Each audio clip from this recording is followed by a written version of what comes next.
And we're back with another segment on MITechTV. This one with Melih Oztalay. As many of you don't know, maybe you don't know, he's actually my business partner on MITech News and my social media guru and a whole bunch of other things. And he's begun a series of interviews about how to use AI, in part to educate me because I have been the reluctant one to learn it, whereas as Melih uses it just about every day for everything he does. So, and it's just been what, 18 months since Chat GPT exploded on the scene. And it's amazing how far everything has come in just a short period of time. But let's talk about what some of the really hot AI news is here in the month of April. And Good to be on the show again. Glad we could get together. Yes, I do use AI every day. I'm inside of ChatGPT all day long. And it can be as simple as asking a question and just getting some type of response. Instead of me searching the web, searching Google, I get the answer I want as quickly as I can get it and I move on. The idea is how efficient can I be? And specifically, I'm talking about business. How do we become more efficient in our daily business lives so that, yes, to some extent we can do more, but at the same time, it's not just about doing more, it's also about taking the stuff that we don't care about and just knocking it out as quickly as possible. We all have that throughout the course of any given day. And so I think this is important. I think the idea of the last 18, I mean, we've been using AI for about five years-ish, give or take, within our marketing agency. But if you take a look at how it exploded in the last 18 months since November 22, what's interesting now is if you go to ChatGPT has all, for lack of better words, all these plugins, these additional GPTs that people have been developing. Go back to the days of when Apple came out with the iPhone and people were developing apps for the iPhone, right? Well, now we're developing GPTs for ChatGPT. So that's the world that we're living in. And it's amazing the amount of GPTs that are out there. Just go to ChatGPT, log into your account, click on Explore GPTs, and you'll be amazed what's out there. Just do any search and start using it, and you'll have a fun day. So let's dig into the news. So we're going to talk about AI news, and we're going to talk about how do we use AI in different areas, just like we have in the last couple of segments. We've February and March. Number one, I think this is hot. This is important. Amazon has announced an investment up to $4 billion into Anthropic. Now, if you're wondering who Anthropic is ChatGPT's competitor. In other words, OpenAI's competitor. So Amazon is going to invest in Anthropic. Anthropic has also their own version of ChatGPT, and it works. I mean, conceptually, it works the same, right? It's called Claude, CLAUD, and Amazon is going all in on this particular topic. So that's important. Another important topic, and this is something I want to stress in each of our segments, is AI being used for the good of humanity. I think this is an important factor. I mean, we're also hearing all these AI related news topics, and there's a fear factor on AI as well. And then we're going down the road of Terminator and Skynet and iRobot.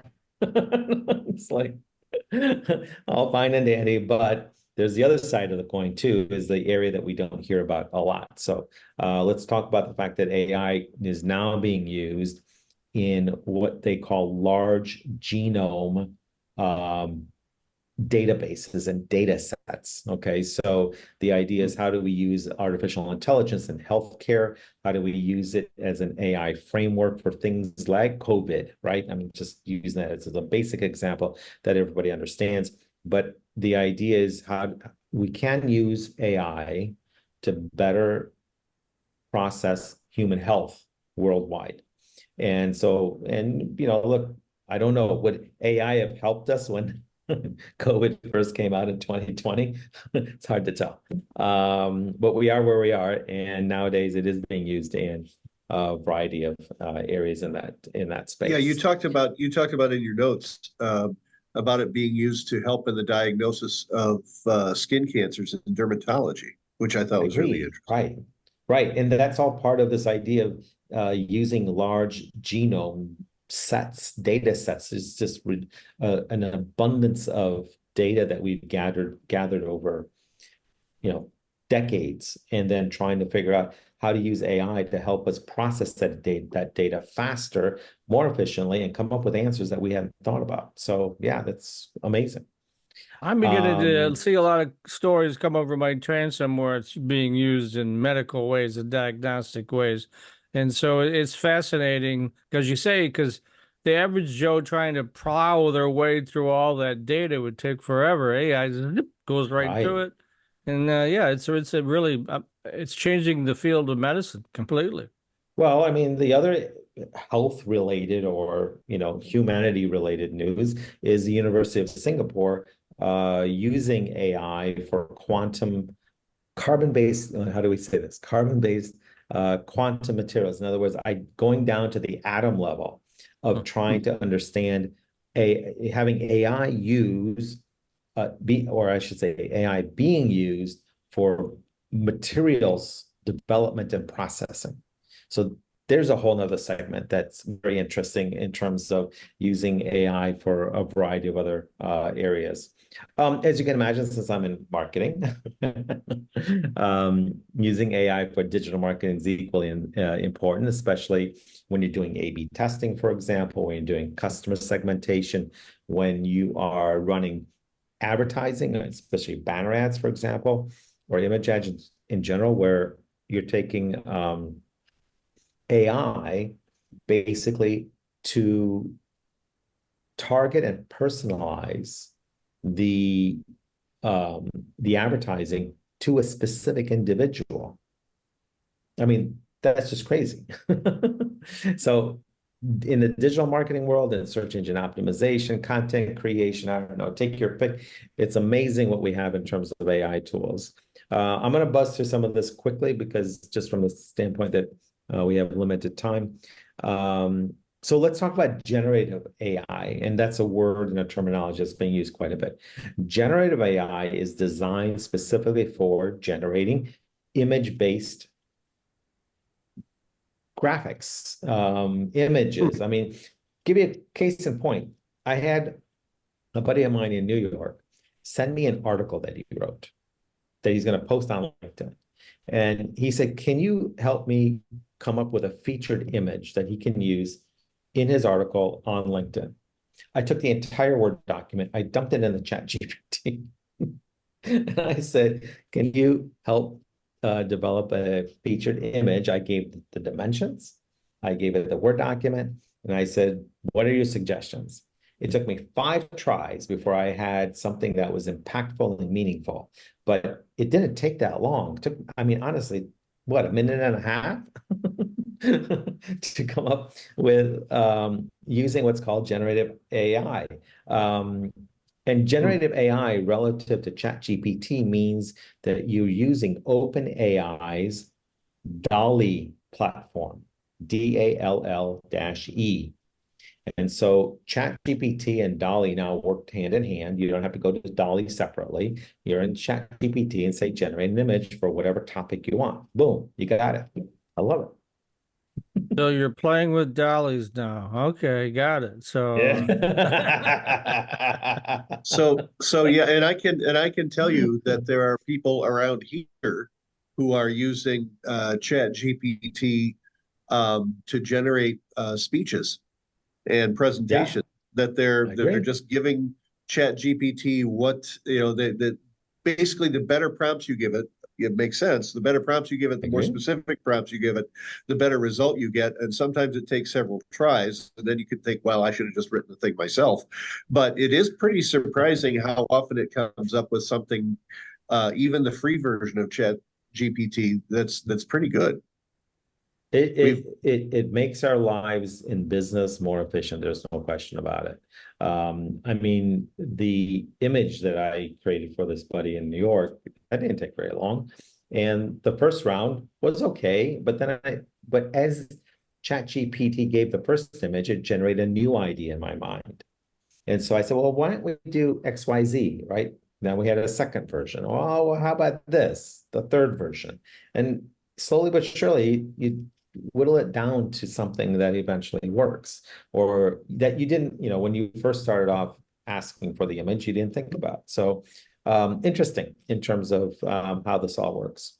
Let me jump real quickly into the AI tools that are on the market, something to make sure everybody's aware of. The first one, actually, Mike sent me not too long ago, about a week or so ago, in which I think we talked about the fact that Adobe came up with its own version of a AI system that helps it generate sound, in other words, music. So somebody who doesn't know music can use this platform to go to create music. We talked about that in the last segment in the beginning of March. Now we have a new tool from Adobe called Firefly, which essentially is a text to image generator. So whatever text copy you have, create an image. Not too different from what I did today with ChatGPT, but now this is Adobe's version of the same thing called Firefly. I'm sure it has its own little nuances and original capabilities compared to what DALL-E is all about. But this concept of textual descriptions as an input, and then creating an image, a structure, and style based on that is something, and we also talked about this in the February segment, called Midjourney. And so that also kind of works together. These are, of course, competitors. Another one is HubSpot is also getting into the AI system now, called AI Assistants, for creating SEO optimized content, blog posts, marketing emails, and landing pages. Pretty interesting. HubSpot was not necessarily in the news up until now. So new item there. Jasper AI, also another version of Midjourney, of ChatGPT, right, of Claude. Jasper AI is another option on the market for everybody to think about in terms of creating content. I don't remember that we talked about these guys in the last couple of segments, but Grammarly is also using artificial intelligence now to help while you're writing.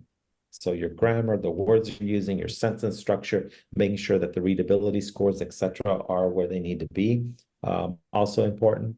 And a company called 7 Cents, now optimizing email marketing campaigns. I'm sure that's going to be a big one that everybody's going to start to use. And probably out of this whole list, I'm thinking that 7 Cents is going to be on the top of everybody's minds here in the upcoming days and months. MarketMuse, also interesting, creating long form content. Deep research project. This is important. ChatGPT does not do long form content. You can't get more than 600 words out of ChatGPT for a blog post. Just won't do it. I mean, I've tried. And so it's like I have to take like sections of the 600 words it created, and it's like, okay, build this out to 300 words, for example. I'm just using it as an example. And then it builds it out, but it won't do it on the front end. Now, MarketMuse is saying we'll do deep research and create long form content. I think for a lot of people, that's going to be important. What do you guys think? All right. Go ahead. Well, I was just wondering that is that, is that definitely a limit on the length of something that ChatGPT will write, or how does that work? I mean, I'm giving you out of my personal experience. I'm not suggesting there's anything written out there that says this, but my experience is when I go to ChatGPT, I type in a topic and I say, create a blog post for me, I get 600 words and not more than that. Okay. Well, maybe it's just being, snooty with you or something, but other people could right. 1,000 words or something. It's looking at my account and saying, you're using me too much. You don't need that many words. 600 will do Right, you. exactly. Okay? Uh, No yeah. doubt. So All that's where we're right. at. So how do, other than looking at these videos, how do people reach out to tap into that the AI enhanced experience you now have? Sure. First of all, reach me on LinkedIn. Best place to catch me. I'm sure I'm the only one that's called Melih Oztalay over there. And connect up with me. I got 21,000 really close friends over there, and I can connect you with all of them. The other option is come visit our company website, our marketing agency's website at smartfindsmarketing.com.